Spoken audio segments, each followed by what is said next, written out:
One to another time Mass Transmissions Live.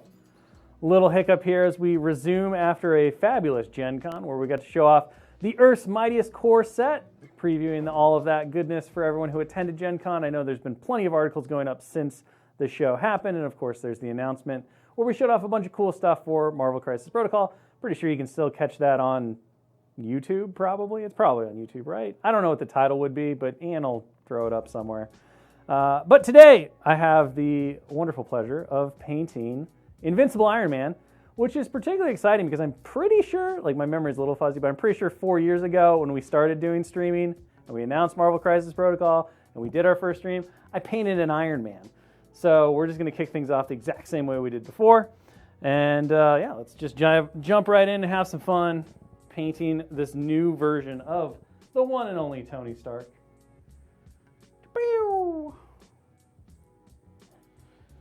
All right, so I decided today I'm just going to go with the iconic black armor Iron Man. So I'm going to make up my own little black metallic with a little bit of black metal, some Dollar-Rowney black ink, a slight bit of glaze medium. Woo! And then we're going to mix this all up and see if it's black enough for us. And if it's not, we will just add I'm kind of happy with that, I think. Yeah, I think that's pretty good. All right, so we'll start with this. We can always darken it back up as well if we need to with a little black wash or anything like that.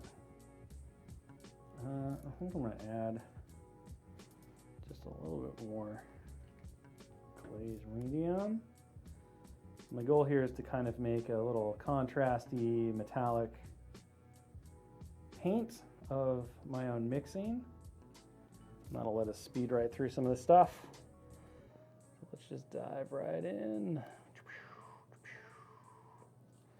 I could be pretty unconcerned with this because the gold will cover back up. This brush is at the end of its life. That's all right. I brought new ones. I'm going to switch my brush. Get out of here, brush.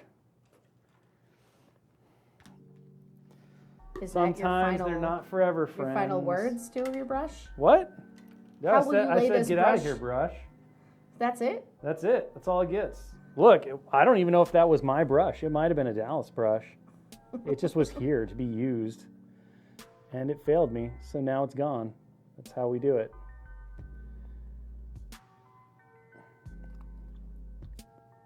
That's how we do it, because brushes are not forever friends. It's sad but true. Sad but true. Has there ever been a time where you were like just super sad that it was the end of a particular brush's time on this earth? I had one brush, which I used from like when I started painting, and it was this random brush from some hobby store thing. I don't know. I didn't buy it. It came from my mother's like brush collection because, well, she didn't really paint. She had arts and crafty stuff. But that brush was incredible. It lasted me, I think it lasted me all the way through like my second year in college, and I started doing miniatures games and painting when I was like 11. So that brush had a life. And then one day I was being careless and I had to re-glue something with the super glues, and I was like, I'm just going to start painting, and the glue wasn't done like curing, and so it got on the brush, and that was the end of that brush's life. I'm fairly sure if I hadn't murdered my friend Brush, he'd still be with me today. I don't know what that brush was made of, but it was indestructible. It was incredible. It always had like the best point. It just held paint well. Like, makes me sad. There's never been a brush of its like before or since. I think everyone has one brush that's like that for them. That brush that I was just using wasn't that brush. Nope. That brush was just use it and lose it. That's all it was. Time for it to get out. have brushes that I will let people borrow and brushes that I shan't. Mm-hmm. But never underestimate the power of a 10-year-old cousin to find a brush that wasn't provided to them to paint MCP. Yeah, I've definitely had those moments where I've been like, you're going to ruin this, and I don't know if I should give it to you, but then I just go, but I don't want to keep a bunch of like not good brushes on hand, like sacrificial brushes. So what I normally do is, because I have way too many brushes going at once, I'll just be like, you're close to the end of your time. I'll give you this one.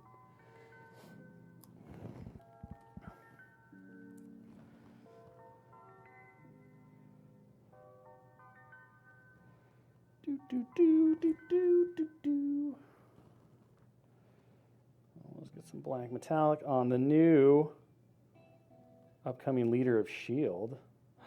Tony Stark, when did you go wrong?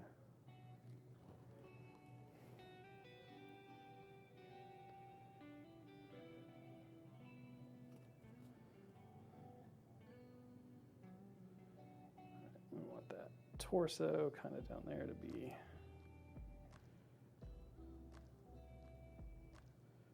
left over for the gold, but again, if I'm a little sloppy, it doesn't really matter.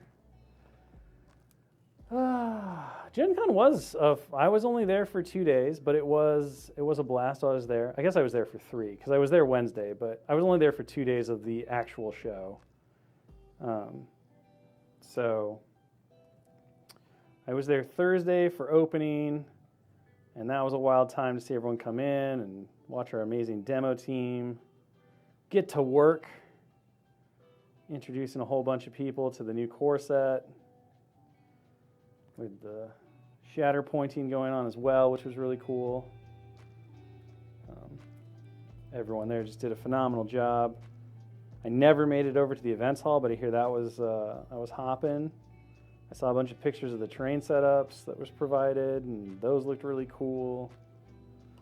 So it was a really good time. It was crazy busy. And it was my first Gen Con in 4 years, which was kind of weird, but it also felt like I'd never left Gen Con, which in my experience, having gone to a lot of Gen Cons in my time getting to work in the industry, is kind of how it always feels. Like 9 times out of 10, you get off the plane, you walk through your gate, and you're like, I was just here the other day. Fabulous. Even though it's been 4 years.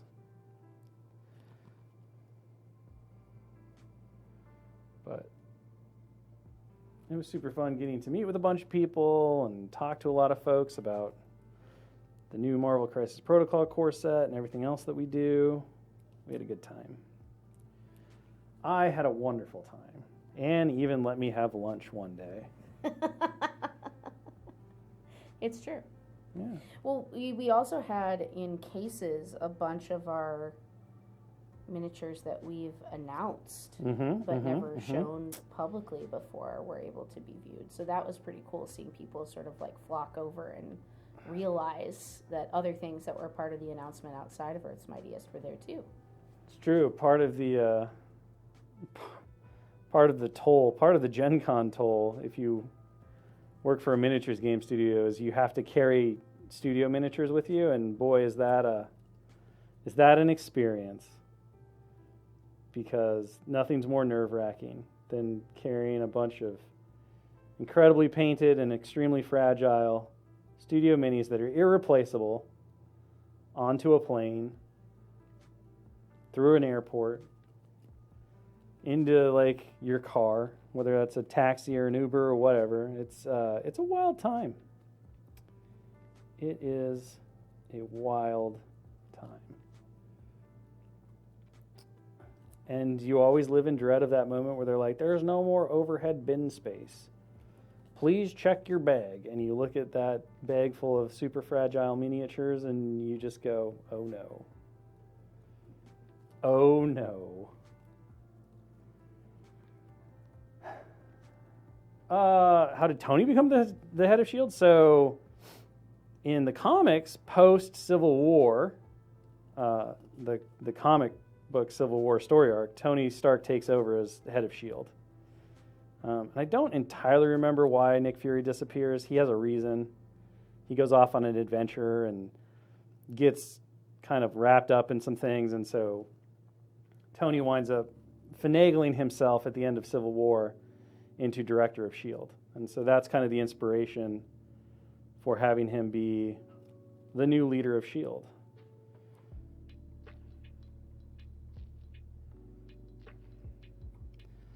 But yeah, and of course, like, he has some problems, you know, being in charge of S.H.I.E.L.D. and all that stuff, and I guess it's not end of Civil War, it's during the Civil War. It's kind of at the lead up, because he's pretty sure he's still in charge of S.H.I.E.L.D. Because he creates the whole, like, superhuman registration team, and that's where the Thunderbolts come in, and he gets Zemo to join him, and all kinds of, like, not very nice Tony Stark stuff.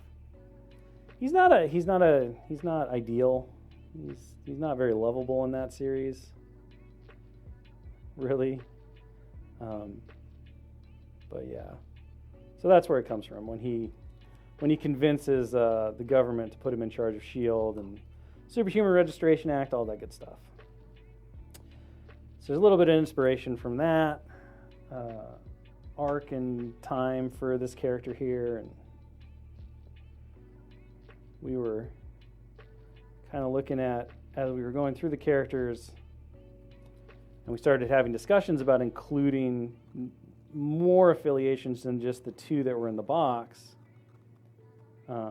You know, then you start looking at, okay, well, this seems like a really great idea. Who fits the bill with the contents that we have? Because we weren't going to change out characters.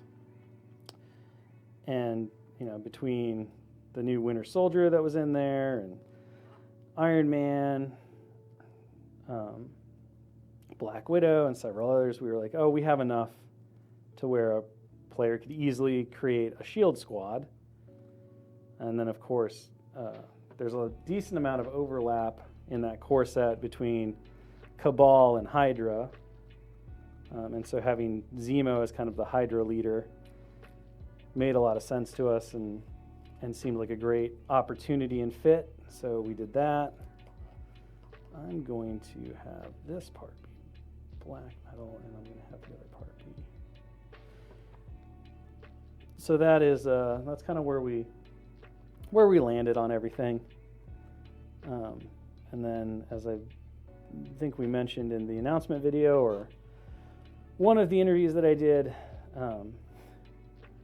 we kind of assumed that there was no way we were getting away with making another Doc Ock, or the newest Doc Ock, without having him have the Sinister Six leadership. Plus, we had all of the, you know, the rest of the kind of super iconic Spider foes and Sinister Six members coming out, which we also revealed in that stream. So we kind of knew that it was the moment. It had to happen. We needed to do it. Do I just make that part gold? No, I'm going to leave the biceps. I think I want the biceps to be gold. I think that'll be cool. So trapezius and the bicep shall be different colors.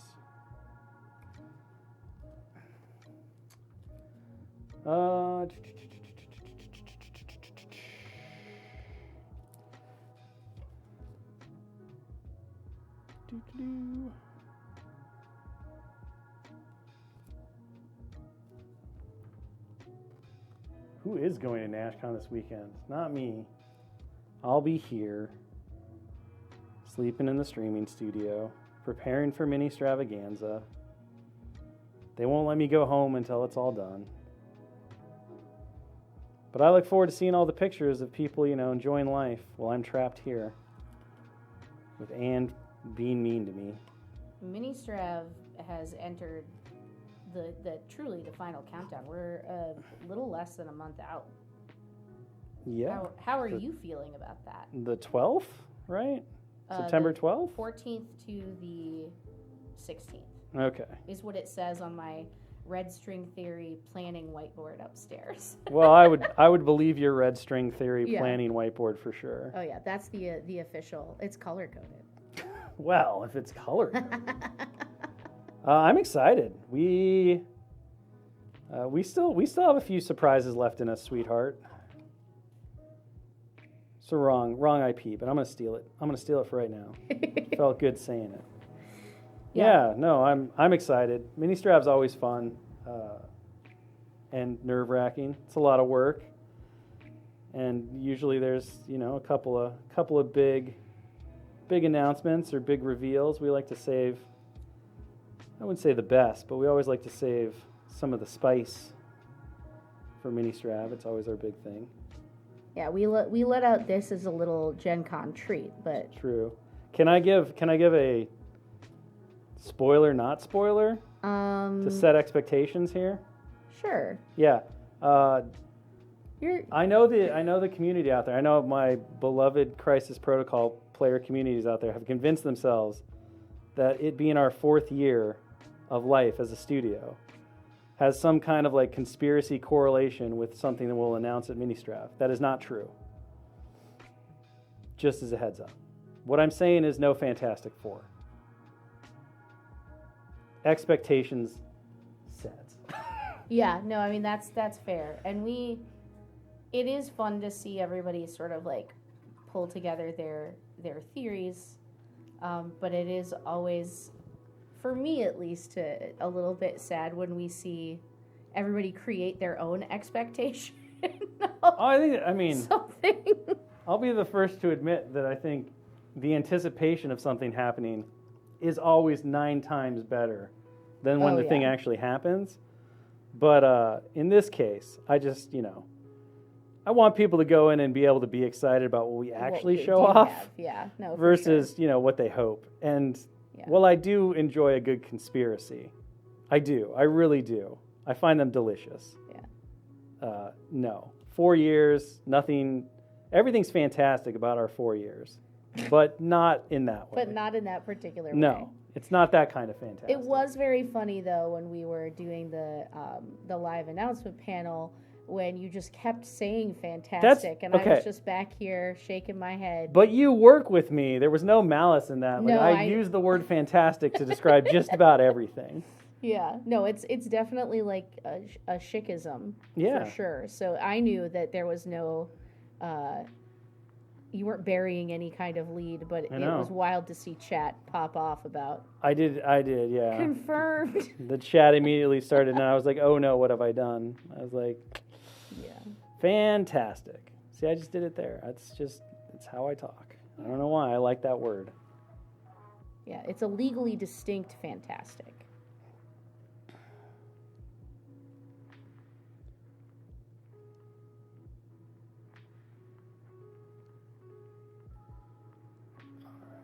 I'm just going to start knocking on all this gold.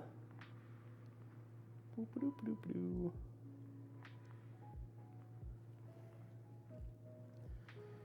Kind of build out our own little... Is the black armor Extremis armor? I think it was Extremis. All new... I can't remember. Can't remember which run. He had it. I think he had it a couple of times. I remember reading it, but I don't remember the exact arc. Somebody out there knows. They'll correct me.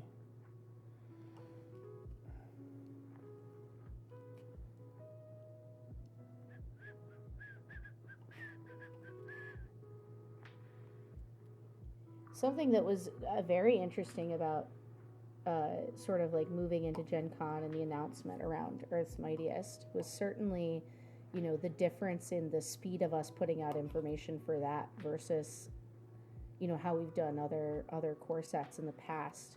How was that for you? I personally felt a strange freedom to being able to be like, here it is, and now we can talk about, pretty much everything. And we're done.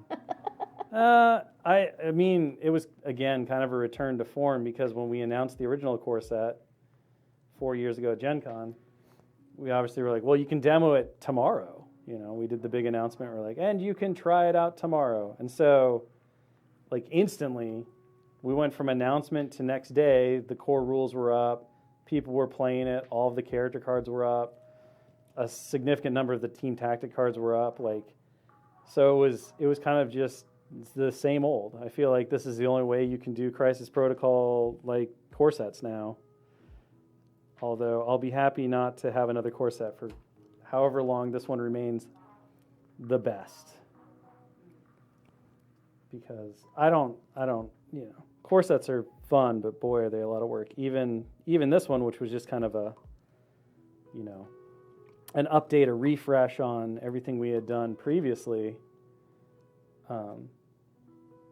Just the amount of like new art, the amount of characters, you look at everything, and it's a pretty wild time.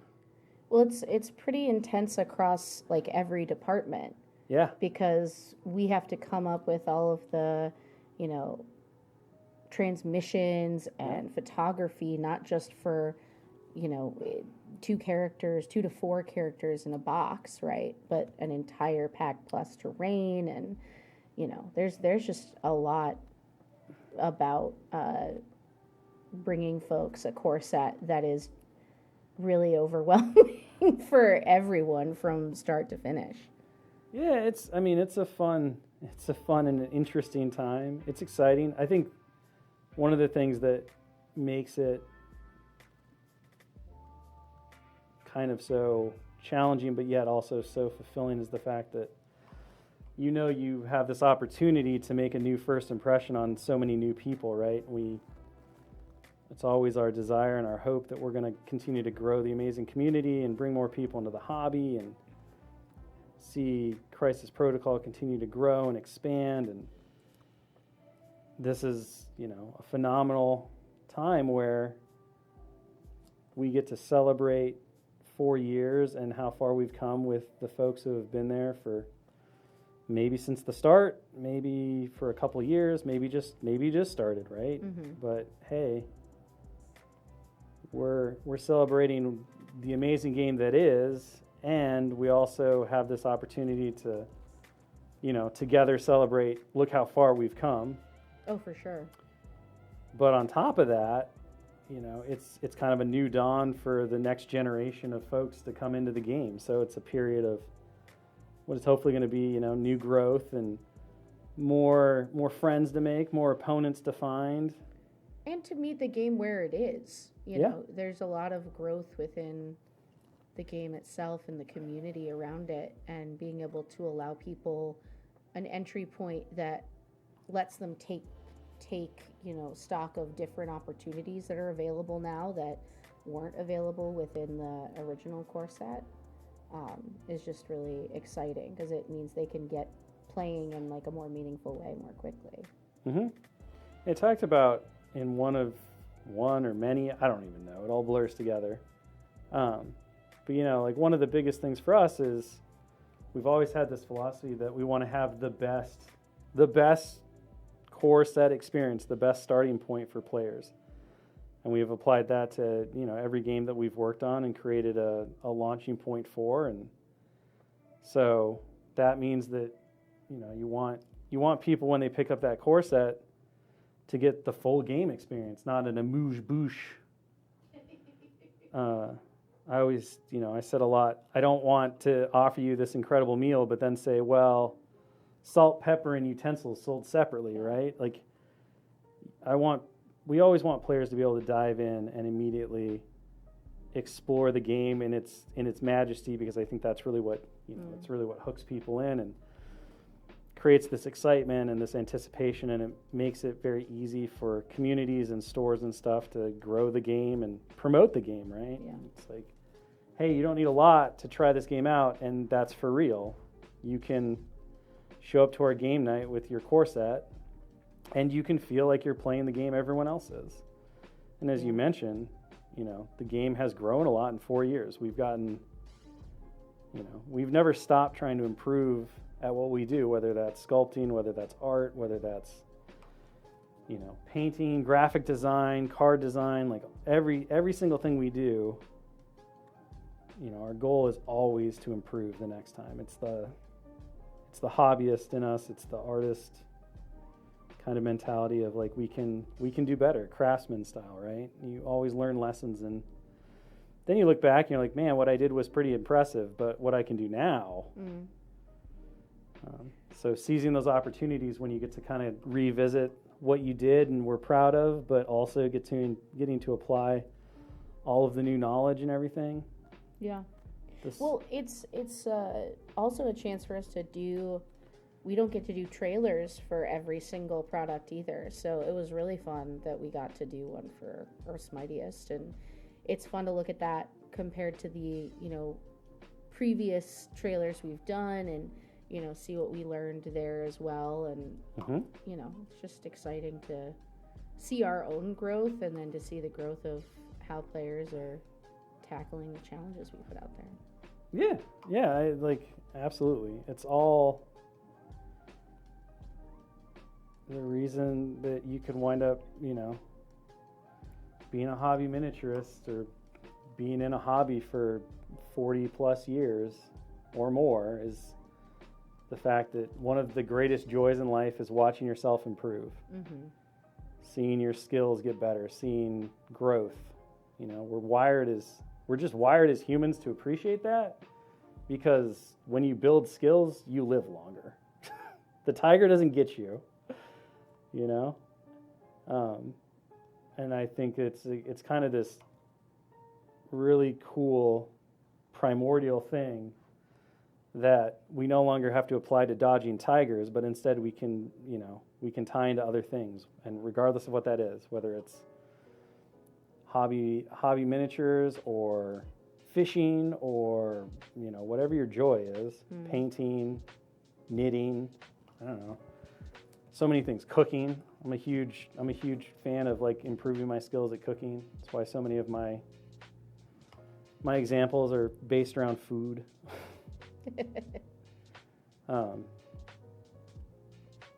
There's a joy there that is indescribable, and really you can't capture it anywhere else if you let yourself into it. Seeing yourself expand and grow as a human in terms of your skills and what you can do.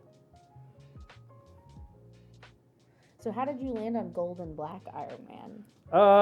It's one of my favorite color schemes from the comics.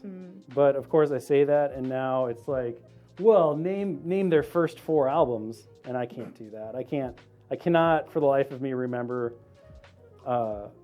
when the black armor became in vogue in the comics.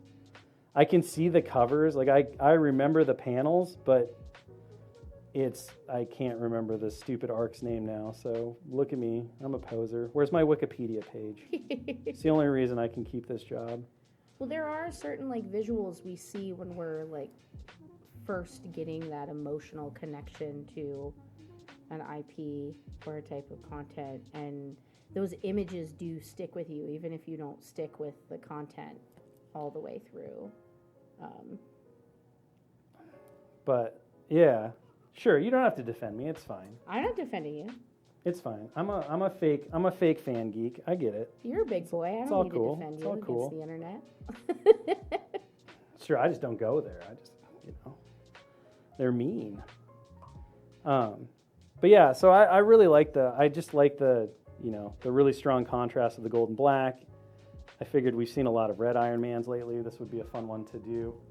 I actually painted my Hulkbuster and my little ejection suit Iron Man in the same color, but I used a different technique for it. So with that, I used the airbrush, and basically what I did was I laid down my silvers as my base coat, and then I used the airbrush to slowly build up black ink.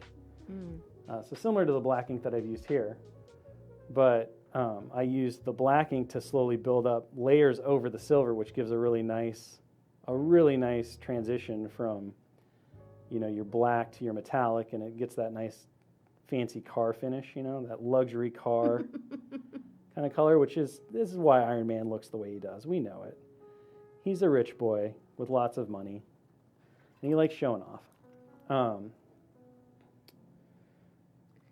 But you can, so many of the things you can achieve with an airbrush, even if they're slightly more challenging to do, you can do with a brush. So I figured today, because I didn't bring my airbrush with me, and then the monster that's in the studio is great for painting terrain, but I would never try to do anything quite as delicate as this Iron Man here with it, because it would blast gravel out if you wanted it to. Tony's supercharged that thing in a way that I don't even understand. that I'd show how I would approach it with a brush using a mixture of ink and metallics and everything. And we don't do a lot of metallics on stream anymore, which is sad. Well, I do have a question about how you do midtones and highlights on metallic. Do you stay within the metal range? Do you like to use... Ooh, so many different options for that. So, if you follow the Dallas method, then what you do for your kind of to create that really good looking metallic is you do your true metallics first, then you use some washes to like create your shadows and highlights, or your shadows and your kind of your deepest recesses. And then you use a semi-metallic. And a semi-metallic is basically just a metallic mixed with a color. Mm-hmm. So, for instance, here we could do our black metal, and maybe we mix it with, say, an off, like a blue-white, mm-hmm. and we create kind of a spectral steel look to it. Mm-hmm. And then you can build up that, because you don't want the metallics, like if you look at metal, right, or you follow the true metal or the non-metallic metal idea, metal's only shiny where the light hits it. Where the light doesn't hit it, it kind of becomes kind of dull. Yeah. And it doesn't even have any luster. So you can trick the eye by using semi-metallics to read your highlights, or where the light is hitting the hardest, as really, really shiny by kind of doing a middle tone that's muted out. Mm-hmm. And so that's kind of the overall technique that Dallas uses on most of his true metallics. And he's done a couple of different classes during Mini-stravaganzas. You just search metallosity on YouTube, and you'll find like the old videos. But his way of doing metallics is really interesting, and gets really great results. And it's always funny when we go to conventions like Adepticon or whatever, and he's hanging out with a lot of his painter friends and everything. And so many people now have kind of just defaulted to non-metallic metals, mm-hmm.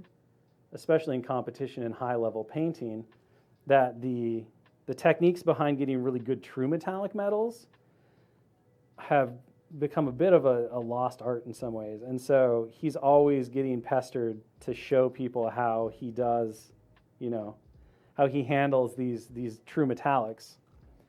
And it's fun.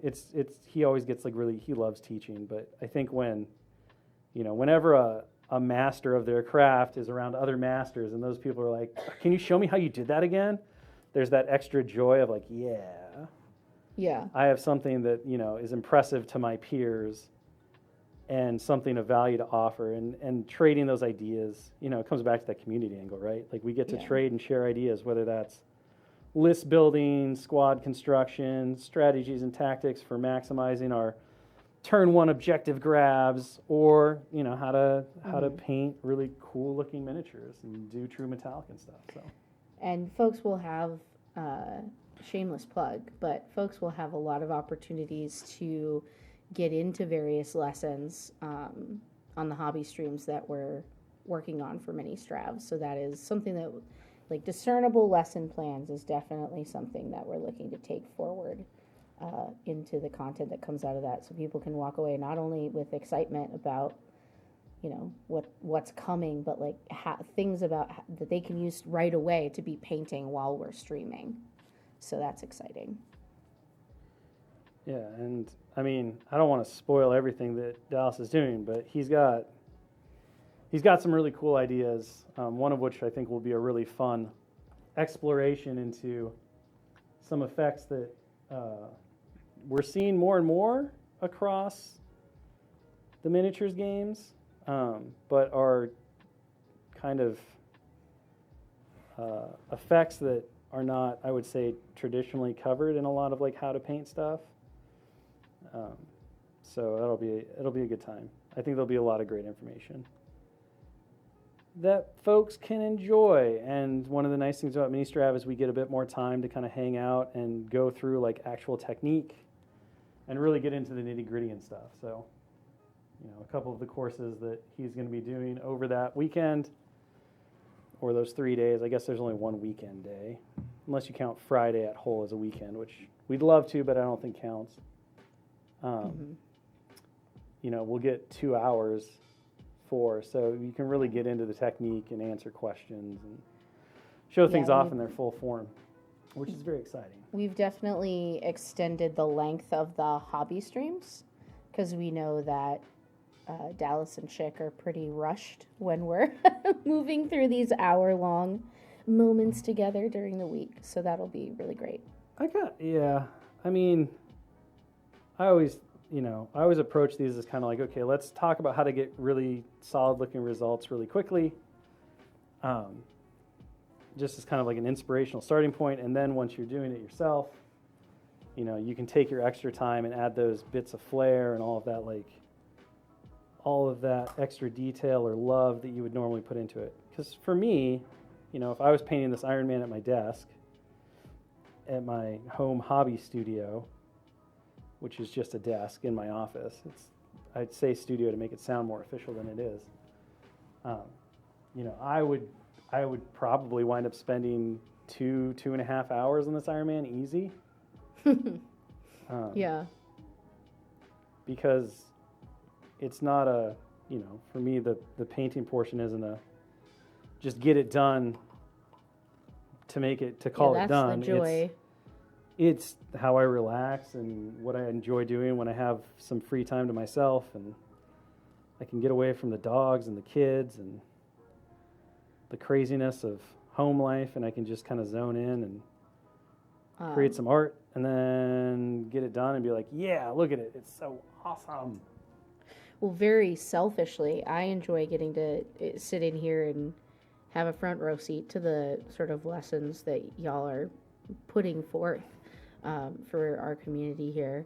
And I got a nice little pep talk from Dallas when we were on our way to meet you all at Gen Con, where he sort of blew my mind, and we were talking through sort of how I've been moving through painting the Shatterpoint core set and preparing for this one. And he was like, what if you painted the ones you wanted to play with first? And I don't know why that blew my mind, because I had a system for how I was going to do it all, rather than focusing on like prioritizing the joy for the things I really wanted to use and the terrain I needed to play, and then going forward from there. And that I thought about that for most of the ride to Gen Con. Yeah. Yeah, like it's really about finding whatever brings you the most joy, right? I certainly had times where I just want to get it done so I can play with it, and that's what I do. One of the wonderful things about painting, like, you know, art in general, is that even if the miniature is painted, quote unquote, it's done, you can always go back and improve it. You can always go back and add detail. You can go back and apply skills, right? It's not like the paint doesn't stick once you say it's done. Even if you seal your miniatures, the paint still doesn't stick, or the paint still sticks. So you can do it at your own pace. You can build your kind of collection and your dream minis at whatever level you want. I've certainly done things where I've just been like, I have to get this done for a game or whatever, or maybe I'm just like, today I'm going to finish this character in an hour, and so I do exactly what I need to do to get that done, and then a couple weeks go by and I'm like, this is I don't like how this turned out, and I could do better here, and this thing's a little messy. So then I decide I'm going to go back and I'm going to futz with it a little bit. And then there are times where I get done and I'm like, this thing isn't perfect and this is kind of messy, and I'm like, but I'm done. I will not do anything else on this. We are complete, and I don't care.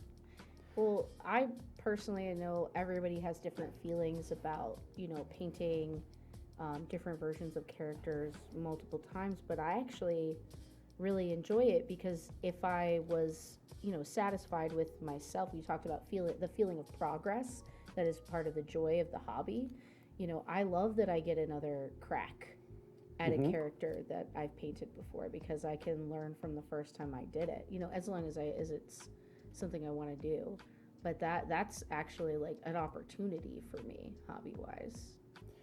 Yeah, it can be really fun to to do the exact same thing 2 years later, like a 5-year challenge kind of thing where you just go back and you do it and you try to do it the same but the way you do it now and just see how you've grown. And sometimes it's not even that you got better, it's just that you see the world differently. And I think that's one of the really cool things about, well, the hobby, but art in general. Like there have been times in my overall like miniatures painting life where I don't think I necessarily got better at painting anything. Like my skills were basically probably equal, but the way in which I approached how I painted things or the techniques I used or the paints I used, the blending I used, very different. And that creates just a radically different, a different finished product. And that can be really cool just to see as, I think a lot of people turn the, that was that artist's blue era, or this was this artist's, squiggly line era or phase, right? But all of us have it. We all have phases where we love doing something one way and then we kind of grow and change and we love doing something else. And so we all have our phases. We all have our periods. My eternal period is purple and teal. Oh yeah. I haven't grown out of that too much. I love me a good cyan and magenta. Those colors are just my favorite. They're delicious. This brush is also terrible, but I'm going to continue to use it. I'm watching you. I know. Tell that brush. I'm really fighting. I'm going to put purple wash for the gold armor. That's a great idea, and it is one of my favorite ways to wash gold. I don't have a purple wash though. We could make one maybe. I'll start futzing with this black armor. We'll do the gold here really quick. So I pulled out a chestnut ink just because it's the one I found. And that would give us a really rich kind of brown traditional gold, but I love purple. Purple on gold is wonderful. Especially if you want your gold to look really well used. It gives this really nice antique effect to it because of the way the purple interacts with the yellows and the golds and stuff. So we might be able to get away with. We have a violet ink. We'll make it work. We'll just do this. Let's do it. I'm in. You've sold me. That's definitely. I don't want white paint. No.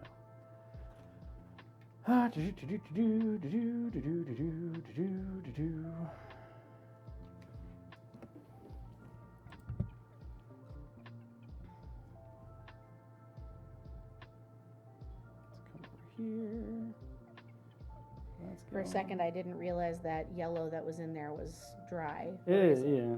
I'm just a wild man. I'm just mixing colors. It's fine. That a little stronger. There. We'll just work this into all of our golds.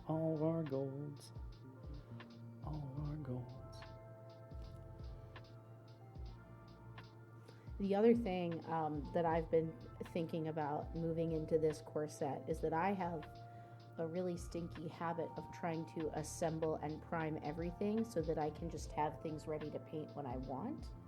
But then what if I don't like the way that I primed it? Then everything is primed in a way that is beneath the level I wanted. I was waiting for you to say beneath me, and I was going to be like, nice. No. So I am a huge proponent of assemble a whole bunch of stuff and just have it ready to go when inspiration strikes. Yeah. You are correct if you wind up being like, oh, I want to do this different kind of priming technique to it, it could be a problem. But really, if you're priming properly, and I've never seen you prime, so I don't know, and not that this is not knocking anybody's way. This was my first time using my airbrush to prime. Okay, so especially, I mean, as long as you're priming with really light coats, like you should be, that should always be the goal. Primer's it's just there to give the paint some adhesion and some consistency to your colors. Then, if you suddenly decide, oh, I want to do this as an undercoated blue or purple or whatever, right? I'm gonna go funky nightclub colors, and everything's gonna have a cyan and magenta like crisscross tone. How dare you read me? You can still do that. You can still do that over your primer layer, and it won't affect anything.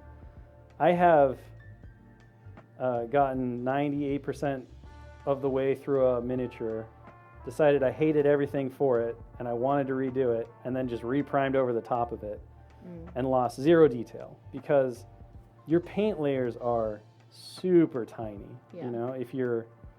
Unless you're just really glooping on that paint in a crazy way, yeah, which more power to you if that's the way you like to paint.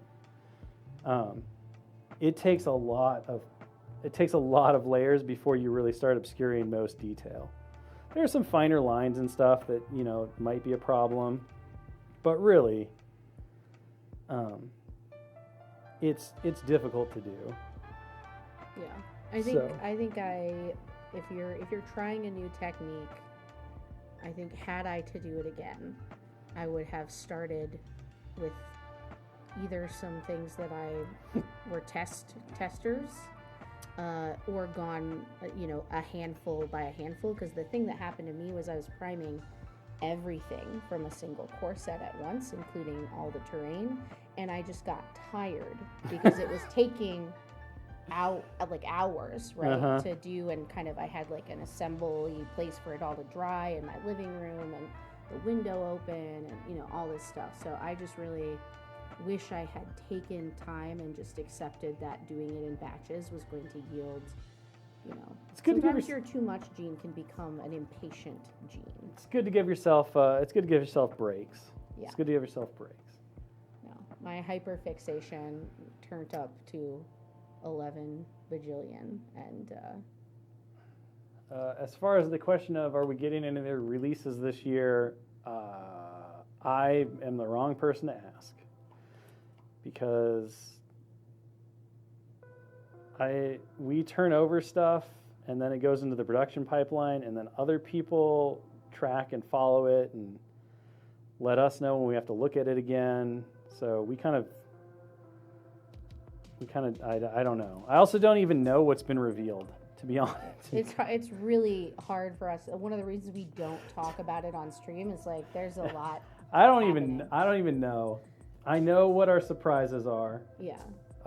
We're definitely gonna give some more cool things that y'all haven't seen yet at Mini-Strav, but whether or not they're coming out before the end of the year, like that's a whole other conversation. So, oh no, where's my pin? This hasn't even ever been opened. There's probably an open one of it somewhere, but now there's two. The Earth's Mightiest core set is estimated, I believe, October 13th. That is a fact. That is a fact that I can It was tell you. in stuff. The estimated fact of October 13th, Look, barring any... Everything is TBD in life, You just don't know. I just like to reinforce that those dates on the Asmodee shop are estimated, if everything goes the way that we think it will. And then I think somebody on stream was asking about the attachment point.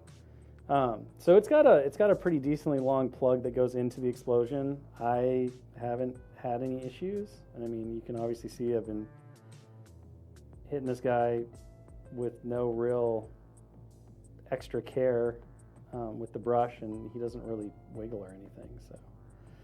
So the one piece of advice I think that I will give, which may address potentially issues with things like this, where you have this plug here.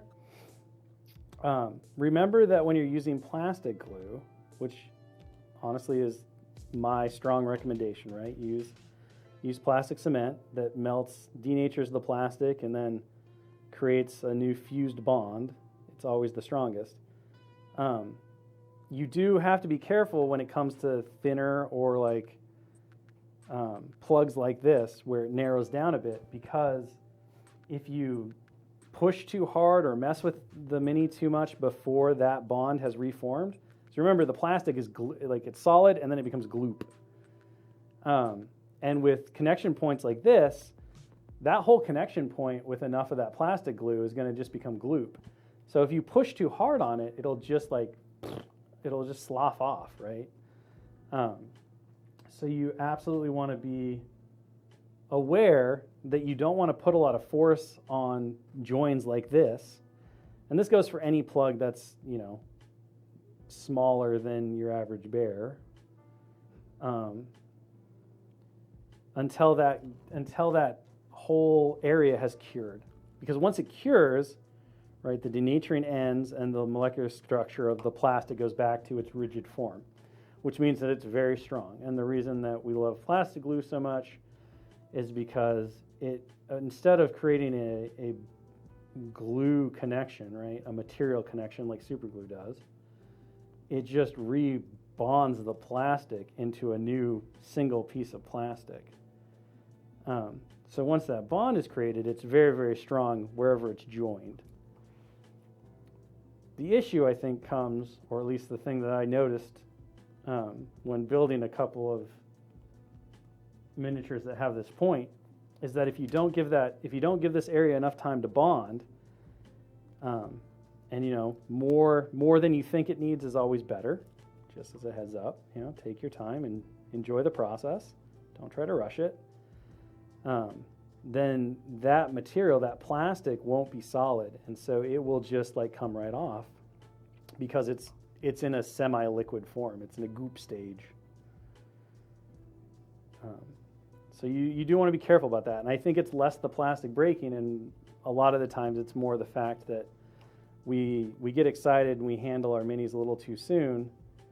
And so instead of that bond being cured and super strong, it's still in its semi-liquid phase. And then what happens is you put pressure on this and it just kind of gloops off, because, with plugs like this or any kind of smaller plug, the plastic glue is able to denature the whole area. Whereas with a thick plug like Iron Man's arm is this big old chunky shoulder plug, right?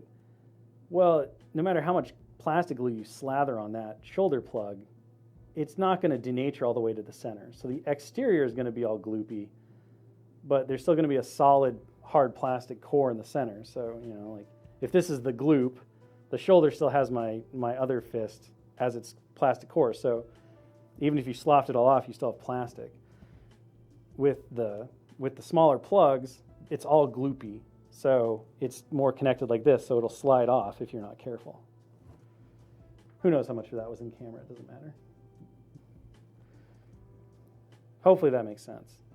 Now there, of course, is an appropriate amount of material and all that stuff. We're always looking at those tolerances, and we examine every time somebody brings up an issue or we see kind of a thing where people are struggling with something, like a connection point or things like that. It immediately goes on the board and we discuss it internally, and our engineering team, led by Marco and Evan, they take all of that stuff super seriously. They problem shoot, we put it on a board of things to watch for. I always say, we're not perfect. We will make mistakes as we learn, but we will learn from our mistakes. That's the one solemn pledge that we like to give, and what we hold ourselves to is that, yeah, we'll probably make a mistake or two, or maybe 5 along the way, but if we learn from that mistake and we get better because of it, then it's not really a mistake. It's just us going through the process. And nobody likes to see it happen, but we also, have to accept the fact that it will, and all we can do is learn and improve. And then do our best to do whatever we can to solve the issue as it stands.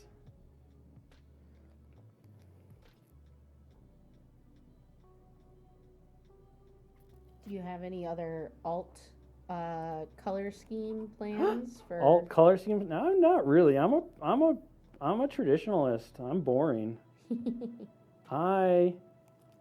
I'm the one who's like, nope, it has to be canonically accurate. Yeah.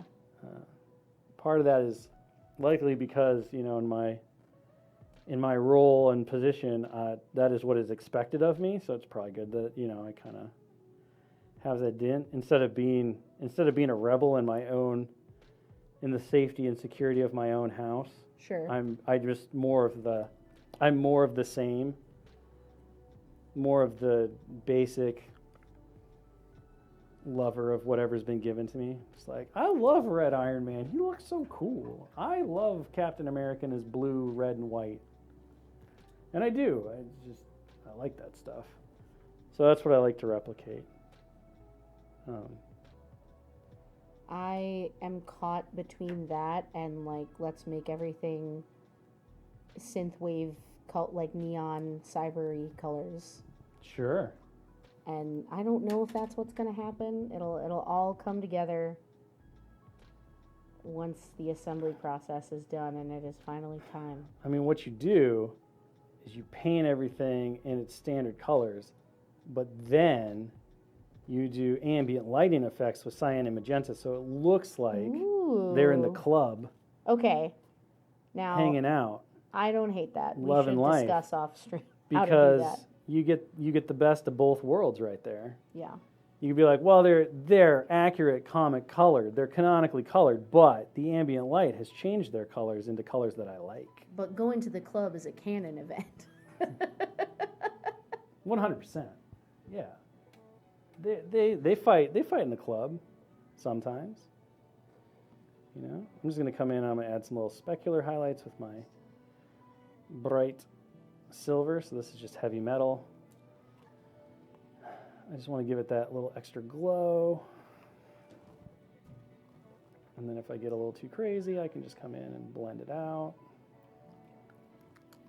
But these little, again, talking about, true metallic metals use the exact same principles as non-metallic metals, which means that you want high contrast. You need to see those really bright spots. The nice thing about when you're working with true metallics, though, is you can kind of utilize the natural reflection of the metal and your desk lamp to tell you where to place those highlights. So, wherever you see it shimmer, that's where you should put in that color. I think the only thing I'm not going to get to today, which is unfortunate, is going to be the glow. So we'll have to do that later, but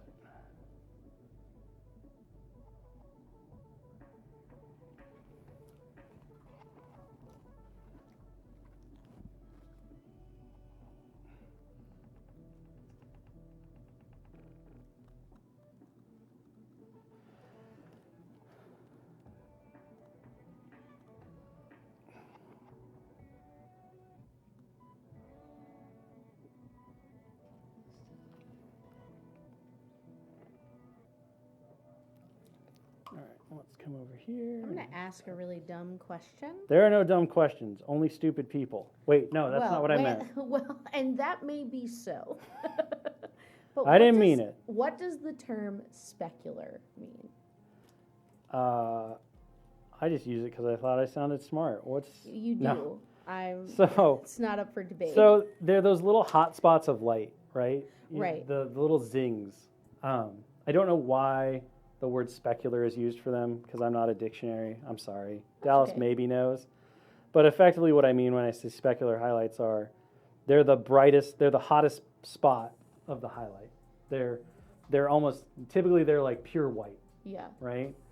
And they're like the little. They're like the tiny little zings of details, color. yeah. They're the brightest reflections, and what they normally do is they create that reflectivity Yeah.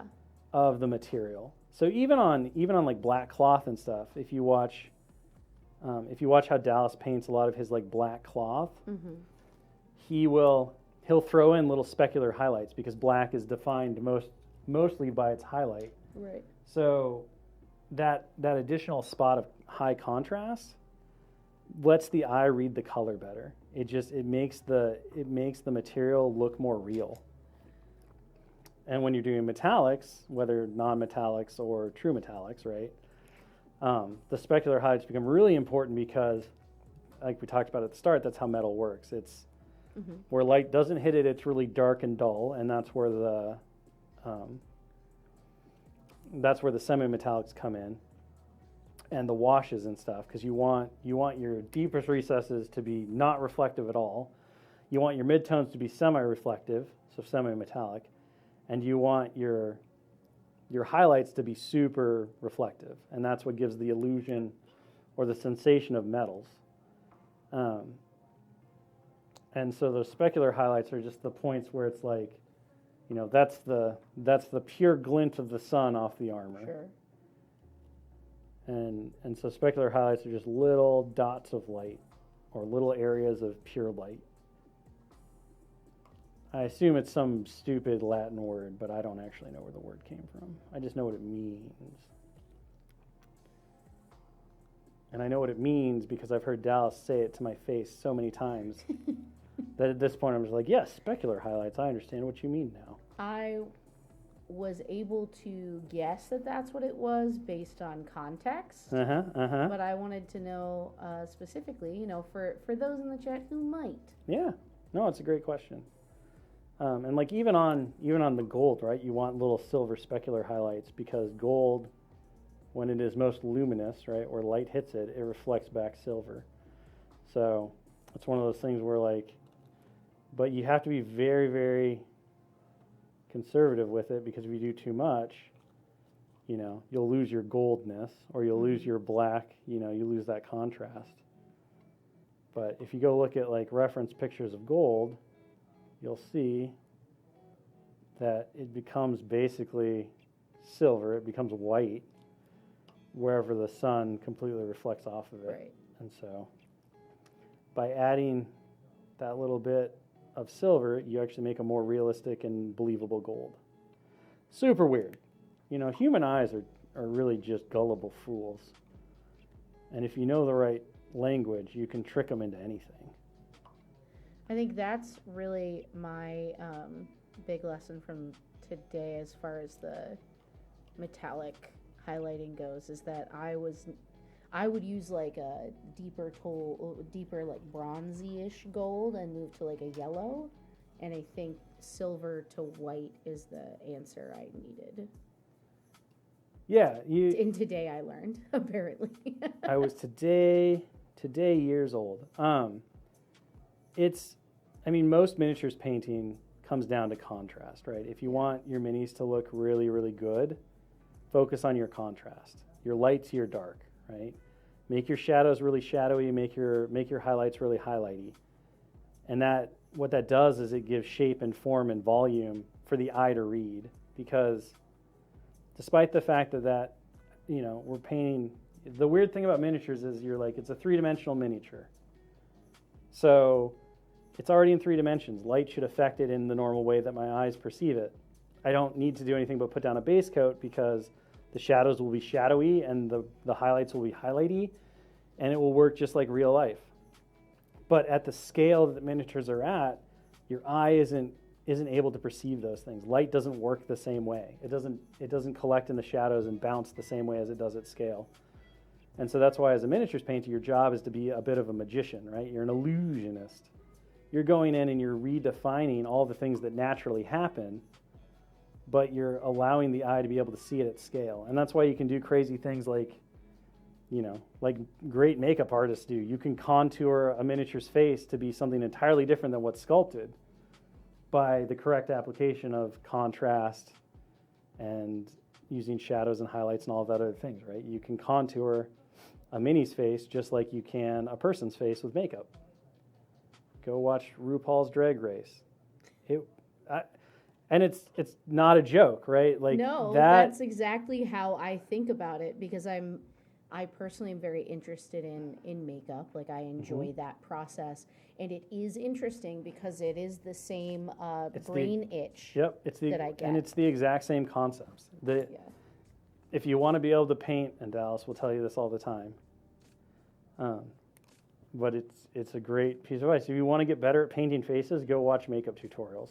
Oh man, watching especially drag tutorials, because they take it to an extreme. Yep. So you can really see how it changes, you know, the height of a cheekbone, and makes somebody more angular or soft. All right, we're going to maybe I can find the right color here. All right, we're gonna really quick, just to call it done.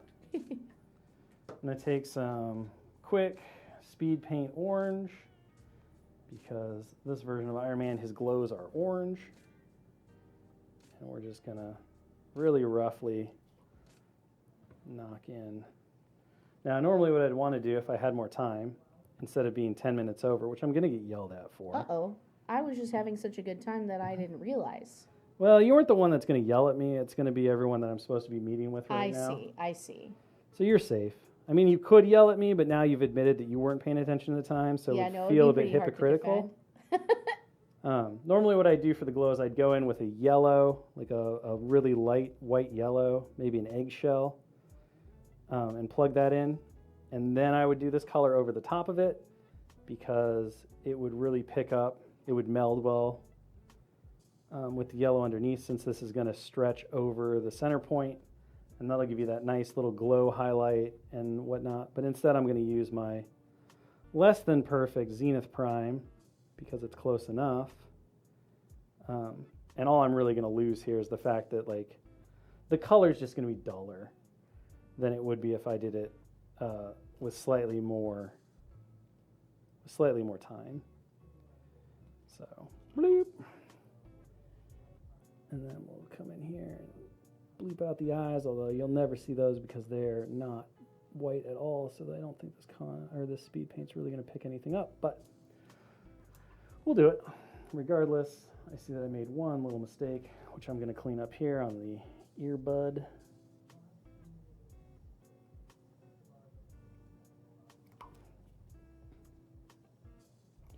Okay, and there we go. So overall, we can call this Iron Man tabletop ready with the finishing of the base, but there's plenty more little like things that I want to go back and do. I want to go in and do a bit of glazing into the armor to make the darkers a bit darker and pump that contrast a bit more, and then mess with the gold a bit. Go in dark line all the different ridges between the armor plates just to extra, again, it's all about contrast. Push everything more and more, and then you're going to wind up with a really great looking piece, you know, that's going to really pop off the tabletop. But this is our start. Pretty happy with this for an hour. Would be more than happy to put this on the table and play some games with it if that was where he was going next. But he's not. He's going to go to my table, and I'm going to continue to futz with him. Thank you so much for joining me. Be sure to tune in tomorrow, 1 p.m. Pacific. Dallas Kemp is going to be painting something. I don't remember what. I looked at the schedule, and now it's gone from my head. But 1 p.m. Pacific, Wednesday. And, of course, I'll be back next Tuesday at 1 p.m. Pacific. We'll be painting some more cool stuff, so be sure to tune in for that. Till next time, I've been Will. You've been great. We'll see you on the next one. Bye.